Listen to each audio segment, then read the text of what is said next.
पिछली वीडियो में parietal lobe के स्ट्रक्चर को समझने के बाद आइए इस वीडियो में हम देखते हैं कि पैराइटल लोब का फंक्शन क्या-क्या है। ये क्या कार्य करता है, क्या भूमिका अदा करता है बॉडी के अलग-अलग तरह की फंक्शनिंग में। पैराइटल लोब का स्ट्रक्चर जब हमने समझा था तो हमने देखा था कि हम पैराइटल लोब को दो मुख्य भागों में बांट सकते हैं, एंटीरियर जोन और पोस्टीरियर जोन।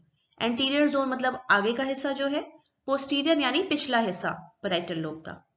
हमने ये भी देखा था कि एंटीरियर जोन जो है वो सोमैटोसेंसरी सेंसेशन के लिए काम करता है, यानी बॉडी में अलग अलग संवेदनाएं जो हो रही हैं, जो इंद्रियों से हमें जानकारियां मिलती हैं, उसको समझने करने का काम जो है ये सोमैटोसेंसरी कॉर्टेक्स का है। और पिछला हिस्सा जो है वो स्पेशियल फंक्शंस जो है उनके लिए उत्तरदायी है। स्पेशियल फंक्शंस मतलब स्पेस से संबंधी। स्पेस यानी यहाँ अंतरिक्ष से मतलब नहीं है, हमारे आसपास की जो जगहें हैं, हमारे बॉडी के इर्द गिर्द जो जगह है वो सारी स्पेस में आती है। मतलब हमारी बॉडी से इतर कुछ भी और जो है वो हमारे अराउंड स्पेस है।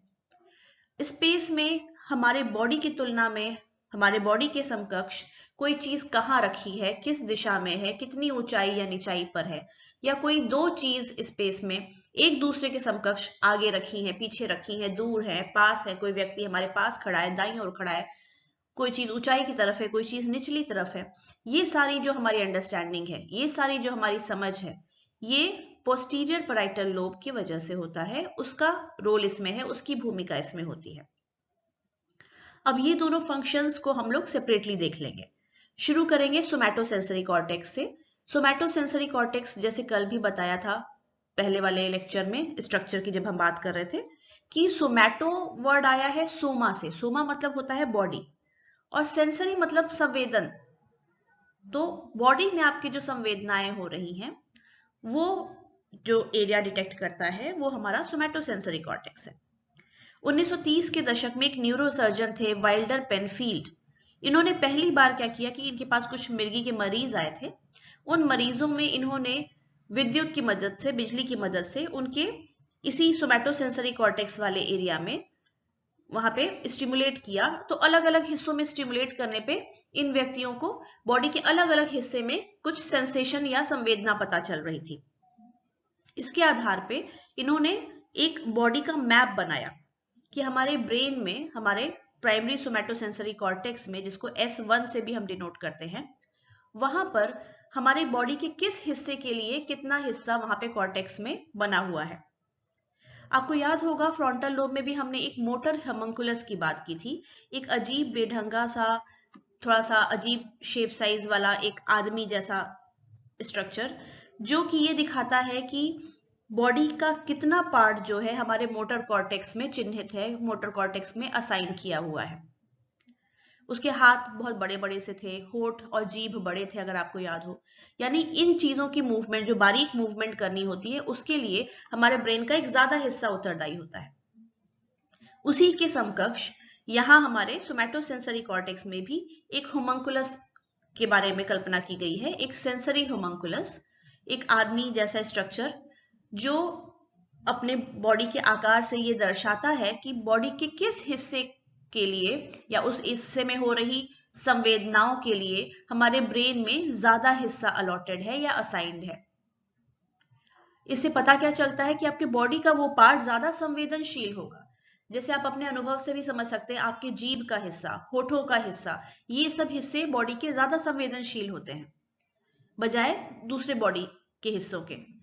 जैसे हाथ पैरों में अगर आपको बहुत सेंसेशन होगा तो बहुत ज्यादा गहराई से नहीं पता चलेगा, उतना जितना कि आपके जीभ पर या होठों पर अगर मूवमेंट हो रहा है, चेहरे पर हो रहा है।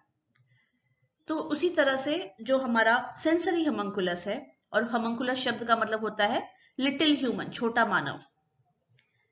तो ये सेंसरी होमनकुलस जो है, इसको भी अगर आप स्ट्रक्चर देखेंगे तो आपको आइडिया लग जाता है कि हमारे ब्रेन में सोमैटोसेंसरी कॉर्टेक्स में उसका कितना हिस्सा बॉडी के किस अंग की संवेदना के लिए उत्तरदायी है। जितना बड़ा हिस्सा होगा उतना ज्यादा संवेदनशील बॉडी का वो पार्ट होगा। और बिल्कुल जैसा आपने मोटर होमनकुलस देखा था फ्रंटल लोब के लिए, उसी तरह से ये भी ब्रेन में अरेंज होता है। यानी हमारा जो सोमैटोसेंसरी कॉर्टेक्स है पैराइटल लोब का, उसके ऊपरी तरफ, यानी हमारे सर के ऊपरी हिस्से में जहां पैराइटल लोब का हिस्सा है, वहां पर हमारे पैर और जांग और बॉडी का बाकी पार्ट जो है वो सब चीजें ऊपर की तरफ दर्शाई होती हैं, और साइड की तरफ अगर ब्रेन के आप आएंगे कानों की तरफ वाले हिस्से में, तो वहां के एरिया में जो सेंसेशन होती है बॉडी पार्ट के लिए वो होती है आपके होठों के लिए, जीभ के लिए, चेहरे के लिए, उंगलियों के लिए। तो इस तरह से अरेंज है, और ये आपने देखा था फ्रंटल लोब के लिए भी सेम संरचना जो है ये हमारे पैराइटल लोब के लिए भी है। यहां पर आप देखिए शॉर्ट में सोमैटोसेंसरी कॉर्टेक्स जो है हमारे पैराइटल लोब का, उसका फंक्शन बताया है।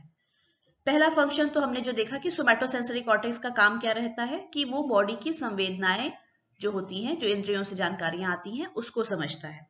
तो ये हमारे छुअन का एहसास जो होता है, टच, उसको समझने के लिए उत्तरदायी है। पेन होता है हमें बॉडी में, कहीं दर्द होता है, उसके लिए उत्तरदायी है। हम टेम्परेचर महसूस करते हैं, हमें ठंड लगती है, गर्मी लगती है, ये टेम्परेचर का जो चेंज हो रहा है, हमारी स्किन से जो इन्फॉर्मेशन जा रही है, इसको भी हमारा सोमैटोसेंसरी कॉर्टेक्स प्रोसेस करता है। प्रेशर की जानकारी, हमारे स्किन पर कहीं अगर दाब पड़ रहा है, कोई चीज दब रही है, उसकी जो जानकारी है ये भी यहाँ पहुंचती है। वाइब्रेशन या कंपन हो रहा है हमारे स्किन में कहीं, उसकी भी जानकारी हमारा सोमैटोसेंसरी कॉर्टेक्स ही प्रोसेस करता है। इसी तरह बाकी सेंसेशंस जो भी ये सारे पहुंच रहे हैं, इसको एनालाइज करना, इसको समझना, पहचानना, इससे जुड़ी और चीजें करना, प्रोसेसिंग करना, ये सारा काम सोमैटोसेंसरी कॉर्टेक्स का है जो पैराइटल लोब में आता है।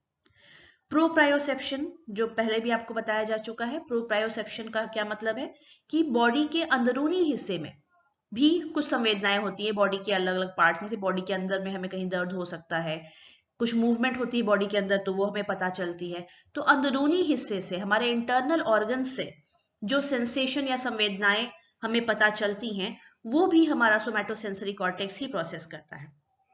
साथ ही सोमैटोसेंसरी कॉर्टेक्स में कई सारी जानकारियां जो अलग अलग इंद्रियों से आ रही हैं वो समाहित होती हैं, चाहे वो आंखों की इंफॉर्मेशन हो, दृश्य संबंधी जानकारी, विजुअल इंफॉर्मेशन, चाहे श्रवण संबंधी जानकारी, सुनने वाली चीजें, ऑडिटरी इंफॉर्मेशन, या बाकी बॉडी का टच सेंसेशन, टेम्परेचर का सेंसेशन, ये सारी चीजें एक जगह समाहित होती हैं।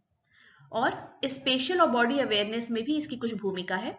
हालांकि पैराइटल लोब का जो पोस्टीरियर हिस्सा है वो इसके लिए ज्यादा उत्तरदायी है, सोमैटोसेंसरी कॉर्टेक्स नहीं। अभी जो हमने होमंकुलस की बात की, देखिए उसका एग्जाम्पल यहाँ पे दिखाया हुआ है, कैसे दिखते हैं। सेंसरी होमंकुलस और मोटर होमंकुलस दो होते हैं।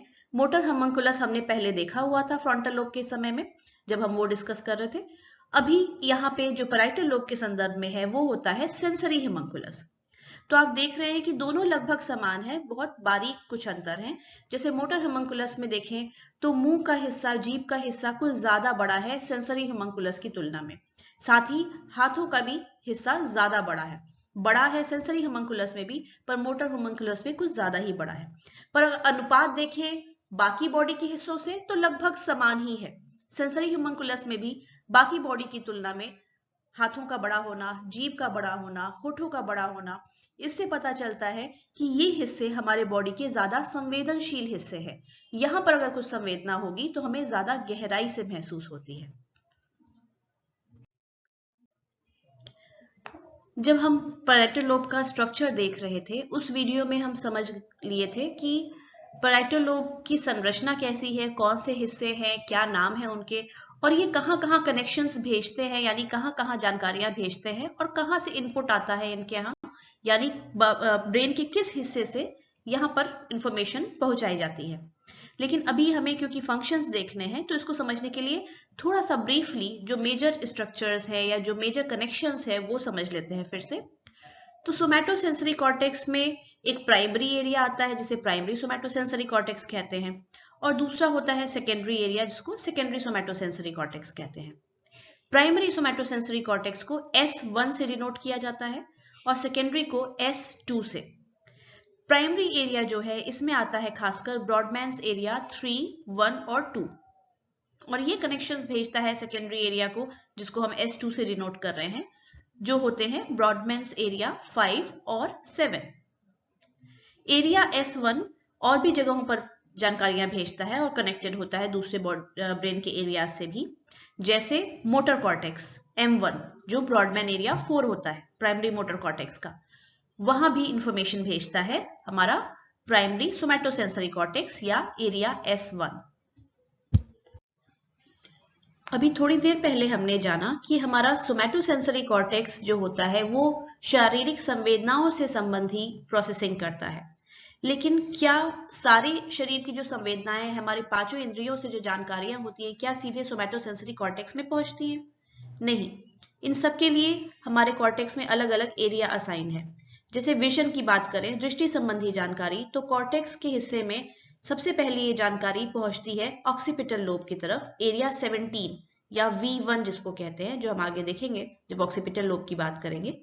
वहां पर पहुंचती है हमारी दृष्टि संबंधी जानकारी। इसी तरह ऑडिशन या श्रवण संबंधी जानकारी जो है, जो हमारे कानों से होके आ रही है, वो एरिया A1 में पहुंचती है, जो टेम्पोरल लोब में स्थित होता है। S1 जो एरिया हमने अभी देखा, सोमैटोसेंसरी कॉर्टेक्स, यहाँ सोमैटोसेंसेशन की इंफॉर्मेशन खासकर पहुंचती है। टच की, टेम्परेचर की, पेन की इंफॉर्मेशन, ये सारी जो इंफॉर्मेशन है वो पहुंचती है। लेकिन पैराइटल लोब में कई सारे ऐसे एरियाज भी हैं जहां पर बाकी इंद्रियों की जानकारी, चाहे दृष्टि की हो, चाहे श्रवण की हो, चाहे गंध की हो, ये सारी इंफॉर्मेशन भी पहुंचती है और एक साथ मिलाई जाती है, इंटीग्रेट की जाती है, समाहित की जाती है। ये सब सेकेंडरी एरियाज होते हैं। जहां पे प्राइमरी एरिया, जहां पे भी मेन इंफॉर्मेशन पहुंची हमारी संवेदना की, वहां से फिर यहाँ पर इंफॉर्मेशन भेजी जाती है। जो स्पेशियल इंफॉर्मेशन है, यानी जो हमारा पोस्टीरियर लोब कंट्रोल करता है, पोस्टीरियर पैराइटल लोब, उसका महत्व क्या है, व्यवहारिक तौर पे वो जानकारी हमारे किस काम आती है? तो मिलनर और गुडेल ने बताया कि ये जो स्पेशियल इंफॉर्मेशन है, ये हमें चीजों के लोकेशन के बारे में जानकारी देती है, जिससे हमें दो फायदे होते हैं। एक तो हमें उस वस्तु के संदर्भ में कोई व्यवहार अगर करना हो, कोई मूवमेंट करना हो, कोई एक्शन करना हो, तो हम कर सकते हैं। और दूसरा कि उस चीज की उपयोगिता क्या है, उसका अर्थ क्या है, उसका महत्व क्या है, ये भी हमें समझ में आता है।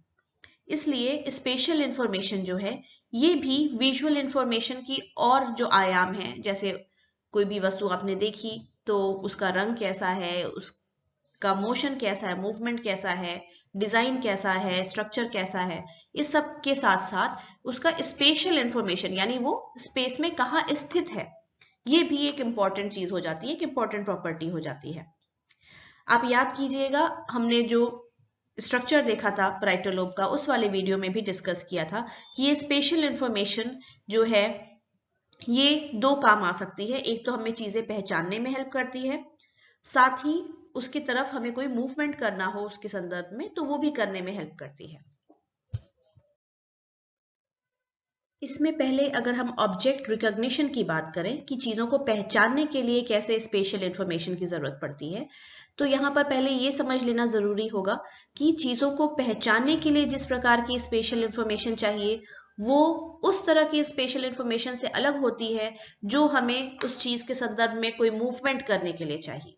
जैसे अगर कोई चीज रखी हुई है, कोई वस्तु रखी हुई है, तो हमें उसको पहचानने के लिए उस वस्तु को जो स्पेशल इंफॉर्मेशन चाहिए, वो अलग प्रकार की स्पेशल इंफॉर्मेशन होगी।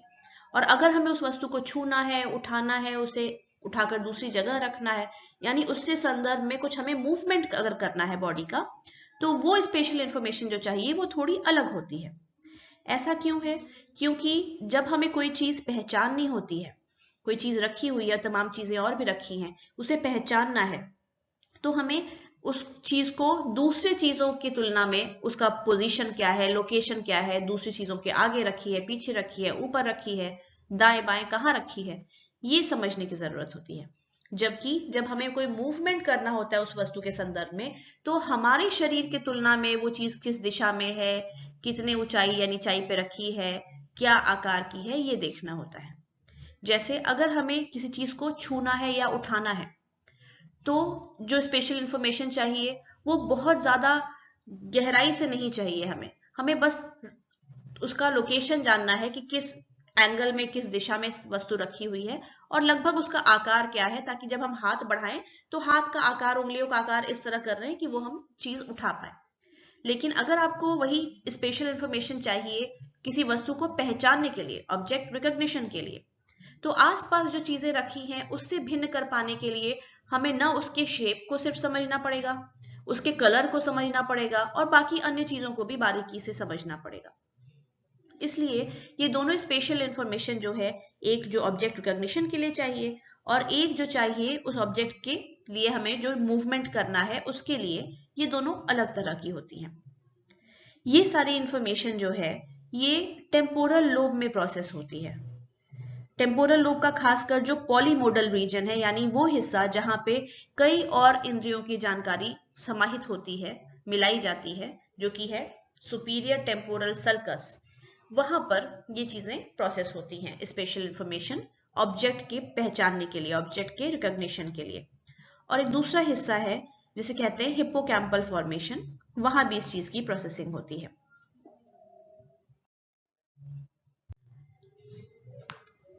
इसी तरह ऑब्जेक्ट के रिकॉग्निशन के साथ साथ हमारा पोस्टीरियर पैराइटल लोब मूवमेंट या स्पेशल इंफॉर्मेशन को मूवमेंट गाइड करने के लिए भी यूज करता है।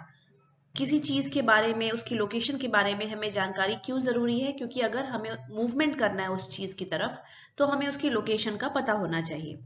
और ये मूवमेंट बॉडी के अलग अलग हिस्सों का एक साथ कंबाइन करके होता है। जैसे हम जो आंखों से देख रहे हैं और जिस तरह से हम हाथ और पैरों का मूवमेंट कर रहे हैं, इन सारे चीजों में, इन सब मूवमेंट्स में एक समन्वय होना चाहिए, तभी हम कोई चीजें सही से पहुंच पाएंगे, उठा पाएंगे या एक्सप्लोर कर पाएंगे।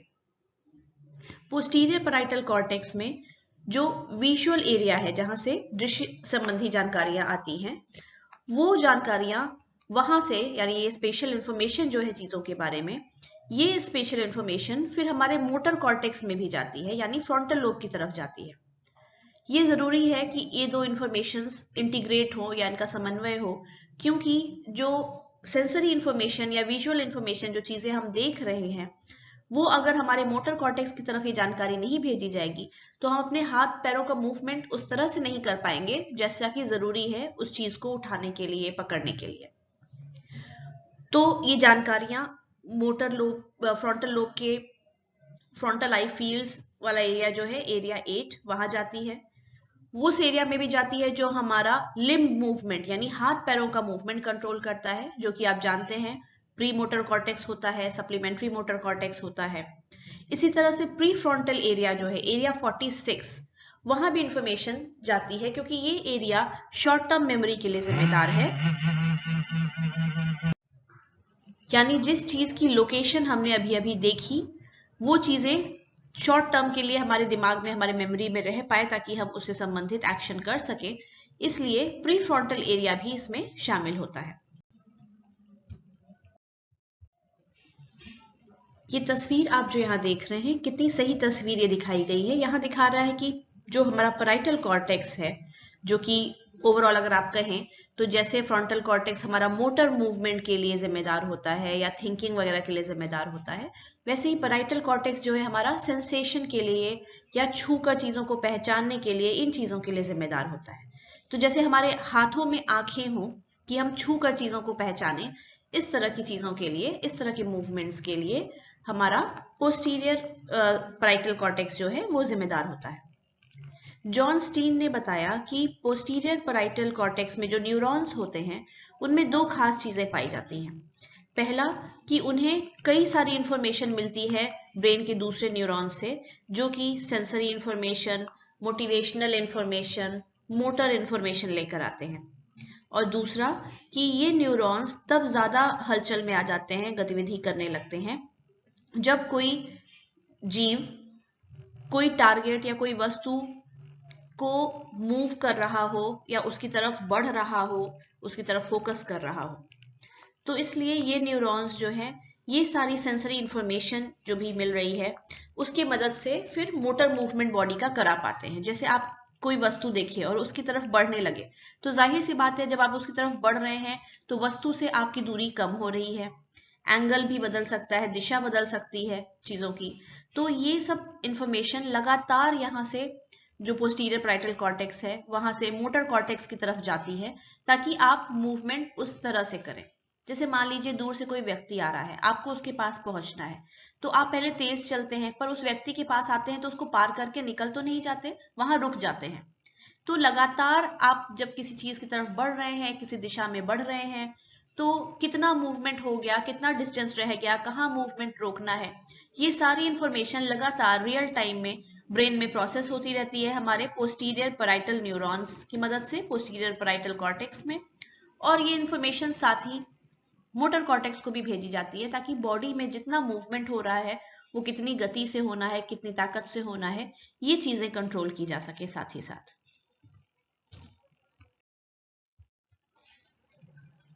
पैराइटल लोब का पिछला हिस्सा यानी posterior parietal cortex sensory motor transformation के लिए भी जिम्मेदार होता है।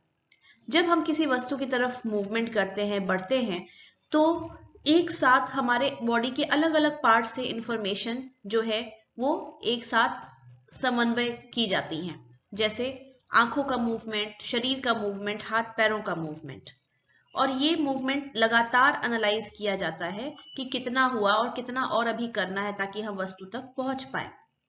जैसे हम चलते जाते हैं, हमारे बॉडी पार्ट्स का लोकेशन भी बदलता जाता है स्पेस में। अभी हम यहाँ हैं, थोड़ी देर में हम कुछ दूर और पहुंच चुके होंगे। और बॉडी के बारे में ये सारी जो जानकारियां हैं ये लगातार ब्रेन में प्रोसेस होती रहती हैं। ये सारी जो कैलकुलेशन हो रही है, कितना चले, कितना और चलना है, कहाँ रुकना है, कहाँ बैठना है, कहाँ झुकना है, ताकि जो भी वस्तु हमें चाहिए हम उस तक पहुंच सके, ये सारी कैलकुलेशन जो ब्रेन में हो रही है इसे ही कहते हैं सेंसरी मोटर ट्रांसफॉर्मेशन। और ये पाया गया है कि पोस्टीरियर पैराइटल कॉर्टेक्स में जो सेल्स होती हैं वो न सिर्फ ये मूवमेंट संबंधी सिग्नल प्रोड्यूस करती हैं, बल्कि सेंसरी सिग्नल जो चाहिए वो भी प्रोड्यूस करती हैं। जब हम ये मूवमेंट जो प्लानिंग हो रही है हमारे दिमाग में, ये जब हम सोचते हैं अपने दिमाग में कि हमारा गोल क्या है, हमें वो वस्तु जाकर उठानी है, तो ये मूवमेंट या ये प्लानिंग जो हो रही है, डिसीजन जो हम अपने दिमाग में ले रहे हैं, इसमें पोस्टीरियर पैराइटल कॉर्टेक्स के PRR वाले हिस्से का हाथ होता है। जो मूवमेंट हमें करनी है वो मूवमेंट की प्लानिंग तो हमारा फ्रंटल लोब करेगा। जो जानकारी हमारा पोस्टीरियर पैराइटल कॉर्टेक्स वहां भेज रहा है हमारे बॉडी के लोकेशन के बारे में कि हमारा हाथ पैर किस एंगल पे है, कितना मूवमेंट में है, इसके आधार पे फ्रंटल लोब प्लानिंग करेगा कि हमें मूवमेंट कितना करना है। फ्रंटल लोब के वीडियो में आपने देखा भी था कि फ्रंटल लोब का एक हिस्सा मूवमेंट प्लानिंग के लिए जिम्मेदार होता है। लेकिन मूवमेंट करने की जो इच्छा है, जो गोल है हमारे दिमाग में, वो प्लानिंग जो है ये हमारा पोस्टीरियर पैराइटल कॉर्टेक्स करता है। सेंसरी मोटर ट्रांसफॉर्मेशन बंदरों पर किए गए एक एक्सपेरिमेंट से बहुत क्लियर होता है। एंडरसन नाम के एक व्यक्ति थे और उनका जो समूह था रिसर्चर्स का, उन्होंने ये एक्सपेरिमेंट किया था। इसमें उन्होंने बंदरों में जो अध्ययन किया उसमें पाया कि उनके पैराइटल लोब में यानी पोस्टीरियर पैराइटल हिस्से में वो हलचल या एक्टिविटी हो रही है, जिससे पता चलता है कि स्क्रीन पर कोई एक निश्चित वस्तु की तरफ इशारा करने या उसको छूने की इच्छा उनके मन में हुई है। यानी ये इच्छा जो है, ये डिसीजन जो है, ये इरादा जो हम करते हैं, ये हमारा पोस्टीरियर पैराइटल लोब कंट्रोल करता है। हमने सोचा कि हम ये मूवमेंट करेंगे, उस चीज को लेंगे, उसको उठाएंगे, उसकी तरफ बढ़ेंगे। ये प्लानिंग जो हमने की, ये सोचा, अभी किया नहीं है, ये सोचा, ये सोचने वाला पार्ट भी, ये प्लान करने वाला पार्ट भी हमारा पोस्टीरियर पैराइटल लोब करता है। इस एक्सपेरिमेंट में क्या किया गया, पहले बंदरों को ट्रेनिंग दी गई कि कंप्यूटर पे अलग अलग चीजों की तरफ आपको कैसे टच करना है, कैसे पॉइंट करना है।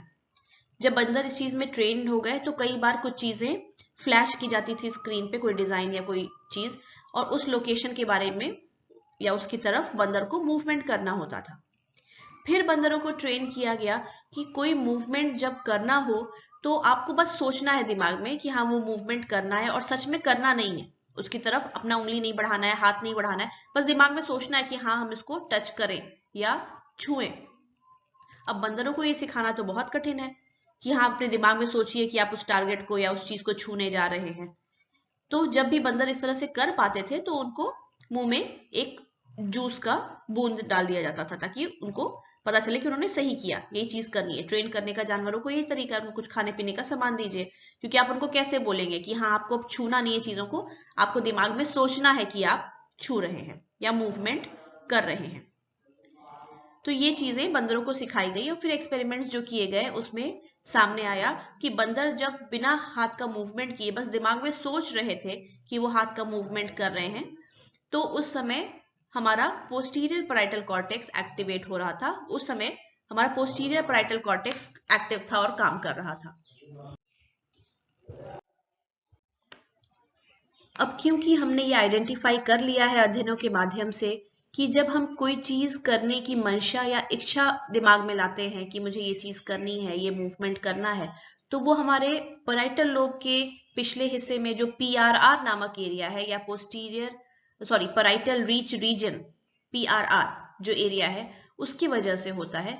अब सोचिए ये चीज हमें कितनी कारगर हो सकती है, खासकर वैसे लोगों में जो अपाहिज है, किसी वजह से उनके हाथ पैर कट गए, कोई एक्सीडेंट हो गया, कोई इस तरह की प्रॉब्लम हो गई, उन्हें अगर हम नकली हाथ वगैरह लगाते हैं और पोस्टीरियर रीच रीजन या PRR को किसी तरह से स्टिमुलेट करते हैं, क्योंकि वहीं पर इंसान कोई मंशा जताता है या इच्छा करता है कि मुझे ये मूवमेंट करना है, और उससे किसी तरह से व्यक्ति के उस नकली हाथ, कृत्रिम हाथ को और पैर को या इन चीजों को अगर लिंक कर दिया जाए तो इंसान दिमाग में सोचेगा और फिर हाथ से वो मूवमेंट कर पाएगा।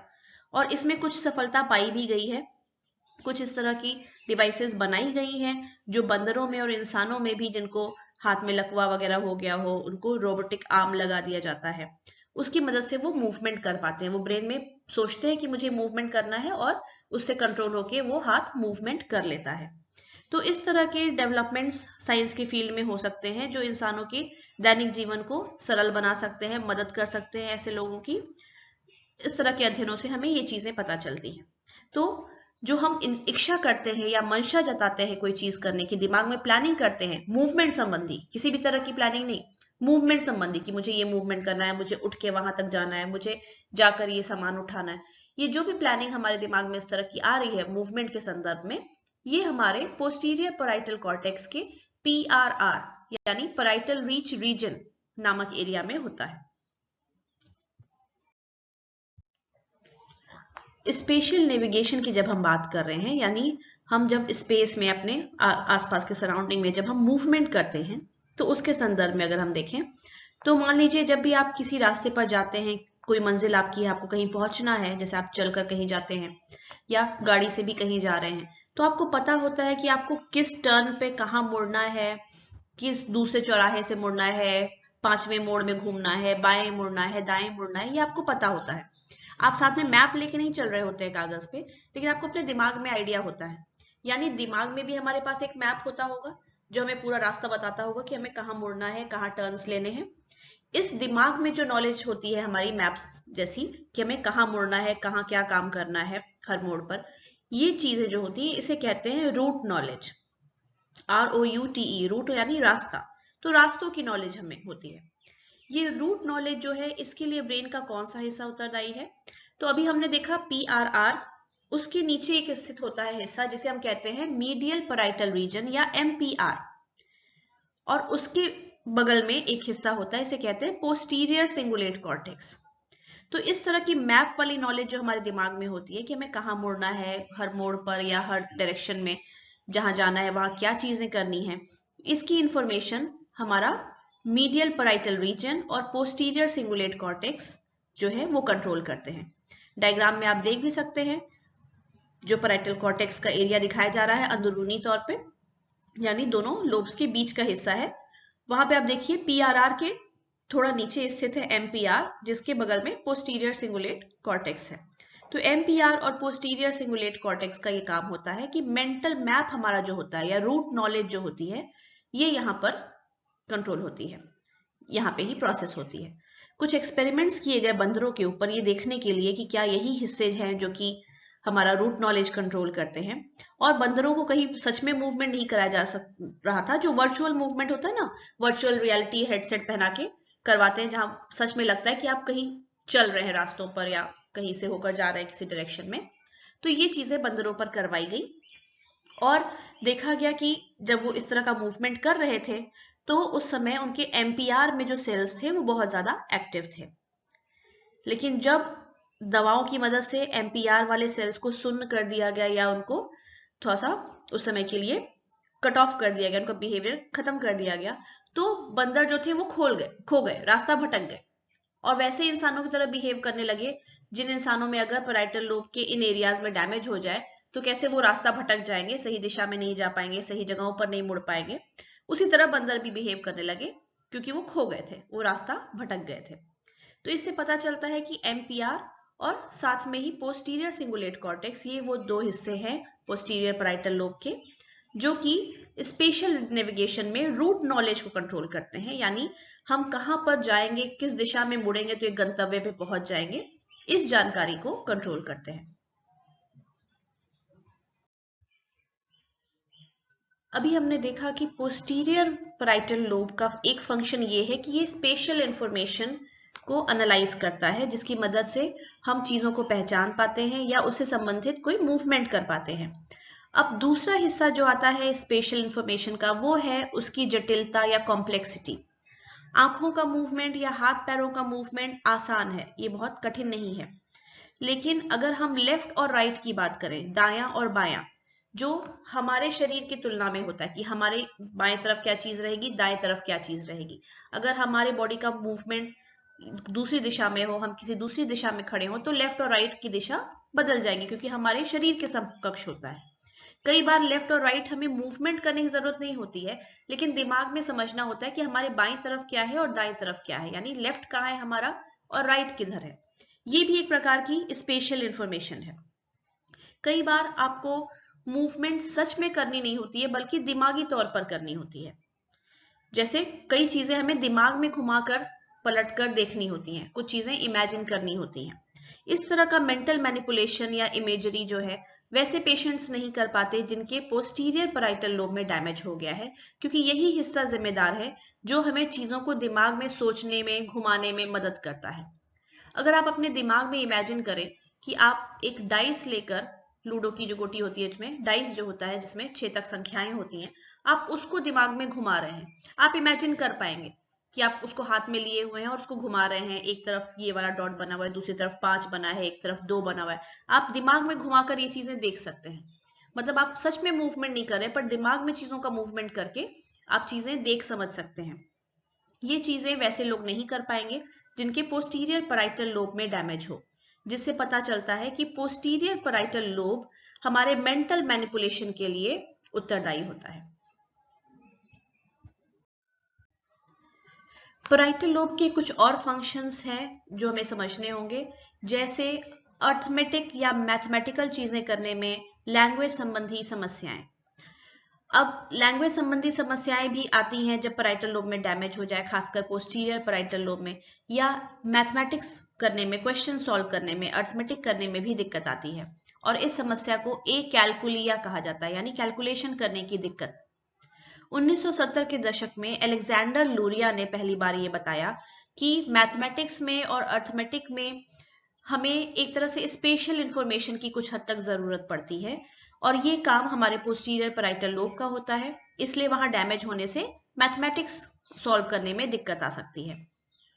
क्योंकि हमें, जैसे अभी हमने देखा कि मेंटल मैनिपुलेशन हम कर पाते हैं पोस्टीरियर पैराइटल लोब की मदद से, दिमाग में चीजों को घुमाकर एक जगह से दूसरे स्थान पर रखकर हम देख सकते हैं, वही काम हमें कुछ हद तक मैथमेटिक्स में भी करना होता है। उदाहरण लीजिए, अगर आपको कहा जाए कि आपको 25 में से 52 घटाना है, तो आप अपने दिमाग में वो चीजें इमेजिन कर पाते हैं, लिखा हुआ कि 25 लिखा है, उसके नीचे 52 लिखा हुआ है। अब पहले आपको इकाई वाले कॉलम में देखना है, तो आपको 5 है, उसमें से आपको 2 घटाना है। इस तरह से आप चीजें इमेजिन कर पाते हैं दिमाग में कि कैसे सॉल्व करना है, और तब कर पाते हैं। लेकिन पैराइटल लोब जिनका डैमेज हो जाता है, उनको कैलकुलिया हो जाता है, क्योंकि वो यही चीजें नहीं कर पाते हैं। ऐसा नहीं है कि उनकी मैथ्स की नॉलेज खराब होती है, क्योंकि सिंपल कैलकुलेशंस वो कर लेंगे। अगर 6 में से 4 घटाने बोला जाए तो उन्हें दिक्कत नहीं आएगी। ऐसा भी नहीं है कि कॉम्प्लेक्स कैलकुलेशन नहीं कर लेंगे। 984 में से अगर उनको 23 घटाने बोला जाए तो उन्हें कुछ खास दिक्कत नहीं आएगी। लेकिन वहीं अगर उनको 983 में से 24 घटाने बोला जाए तो उनकी दिक्कत दिखाई देने लगती है। तो यहाँ हो क्या रहा है कि सिंपल कैलकुलेशंस है जिसमें आप कोई चीजें बोरो नहीं करनी है, कैरी ओवर नहीं लेना है, वहां पे उनको कोई दिक्कत नहीं है। लेकिन जब आप छोटी संख्या में से बड़ी घटाते हैं और दहाई वाले हिस्से की तरफ से जब आप बोरो करते हैं, संख्या एक उधार लेते हैं, वो वाली चीजें आपको दिमाग में रखनी पड़ती हैं, और वो चीजें ये लोग नहीं कर पाते, क्योंकि ये स्पेशल इंफॉर्मेशन इस तरह से प्रोसेस नहीं कर सकते, क्योंकि इनके पैराइटल लोब में डैमेज है। तो इस तरह का बिहेवियर जहां करना हो, जहां पे बोरो करना हो, कैरी ओवर करना हो नंबर्स कैलकुलेशन करने के लिए, सिर्फ वही उनकी समस्या दिखती है। जहां पे इस तरह का नहीं है, सीधा सीधा कैलकुलेशन है, एडिशन सब्ट्रैक्शन है, वहां यहाँ पे समस्या नहीं आती। इसीलिए पता चलता है कि पैराइटल लोब में डैमेज होने से कैलकुलेशंस की दिक्कत या कैलकुलिया इसलिए हो जाता है क्योंकि स्पेशल इंफॉर्मेशन जो चाहिए कैलकुलेशंस करने के लिए दिमाग में, वो ये लोग प्रोसेस नहीं कर पाते हैं।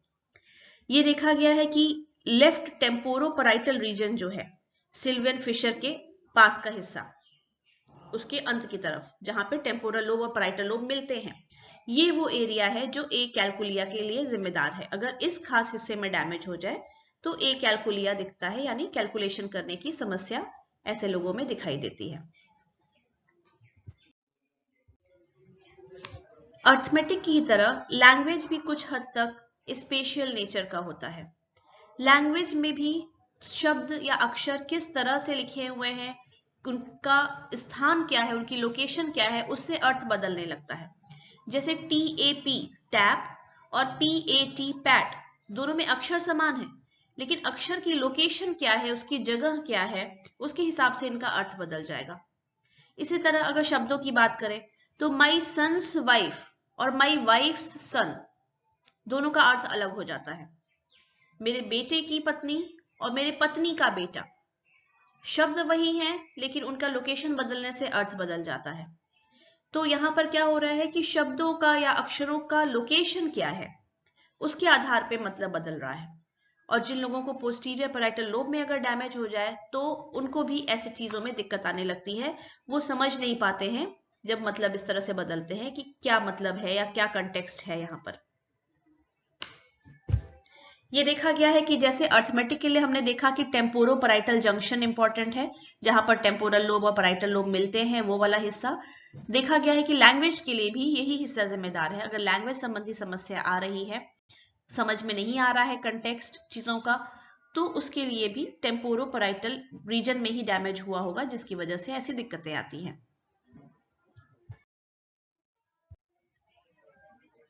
एक और समस्या जो देखी जाती है पोस्टीरियर पैराइटल लोब में अगर डैमेज हो जाए तो वो होती है कि आप सीक्वेंस ऑफ मूवमेंट्स नहीं कर पाते। कई सारे मूवमेंट अगर आपको निश्चित क्रम में करने पड़े तो वो करने में आपको दिक्कत आती है, आप मूवमेंट्स को कॉपी नहीं कर पाते। ये क्यों हो रहा है? क्योंकि कोई भी मूवमेंट है वो आपको अपने शरीर के संदर्भ में वो कहाँ पर स्पेस में हो रहा है, ये चीजें समझनी होती हैं। और पोस्टीरियर पैराइटल लोब में डैमेज होने से स्पेशल इंफॉर्मेशन का ह्रास हो जाता है, वो चीजें आपको नहीं समझ में आती हैं। इसलिए इस तरह के मूवमेंट जो करने हैं वो करने में दिक्कत आती है। खासकर आंखों का मूवमेंट जो होता है, जिससे आप समझते हैं कि कोई चीज कहाँ रखी है, कितनी मुझे पहुंच बनानी पड़ेगी वहां तक पहुंचने के लिए, कितना हाथ बढ़ाना है, कितना हाथ पीछे खींचना है, उंगलियों का शेप कैसे करना है ताकि उस चीज को उठा सके। एक बॉल उठाने के लिए आप उंगलियों का अलग शेप बनाएंगे, एक कप उठाने के लिए उंगलियों का अलग शेप बनाएंगे, पेन उठाने के लिए अलग तरह से उठाएंगे। ये सारी चीजें मुश्किल आ जाती है इसमें अगर स्पेशल इंफॉर्मेशन हमें सही नहीं मिल रही है, जो कि हमारा पोस्टीरियर पैराइटल कॉर्टेक्स कंट्रोल करता है। तो यहां हमने देखा कि अगर पैराइटल लोब और खासकर पोस्टीरियर पैराइटल लोब की हमने यहाँ डिटेल में बात की, क्योंकि एंटीरियर पैराइटल लोब जो है वो सोमैटोसेंसरी इंफॉर्मेशन जो हमें स्किन से खासकर इंफॉर्मेशन मिल रही है, टच की, टेम्परेचर की, पेन की, ये सारी प्रोसेस करता है। और पोस्टीरियर पैराइटल रीजन के कुछ हिस्से हैं जो पॉलीमोडल होते हैं, यानी वो कई सारी इंद्रियों से आ रही जानकारी को एक साथ समाहित करते हैं, चाहे वो टच की इंफॉर्मेशन हो, चाहे टेम्परेचर की हो, चाहे आईज से इंफॉर्मेशन आ रही हो, चाहे श्रवण संबंधी, सुनने संबंधी जानकारी हो, वो सारी प्रोसेस करती हैं। पर पोस्टीरियर पैराइटल कॉर्टेक्स का एक बहुत मुख्य भाग जो हमारे जीवन में उसकी जो मुख्य भूमिका है वो स्पेशल इंफॉर्मेशन को लेके है। जो भी मूवमेंट करने के लिए हमें जिस तरह की इंफॉर्मेशन अपने पर्यावरण की चाहिए, वो इंफॉर्मेशन जब हमें नहीं रहती तो हमें कई तरह की प्रॉब्लम्स आती हैं। आपने देखा न सिर्फ मूवमेंट संबंधी चीजों के लिए बल्कि दिशा समझने के लिए, कहीं आने जाने और पहुंचने के लिए, मैथमेटिक्स करने के लिए, लैंग्वेज संबंधी दिक्कतें, ये सारी दिक्कतें हम और डिटेल में देखेंगे जब हम पैराइटल लोब सिंड्रोम नाम का एक लेक्चर देखेंगे, जिसमें फ्रंटल लोब सिंड्रोम की तरह हम डिस्कस करेंगे कि पैराइटल लोब के अलग अलग हिस्से में डैमेज होने से किस तरह के लक्षण देखने में आते हैं। Thank you.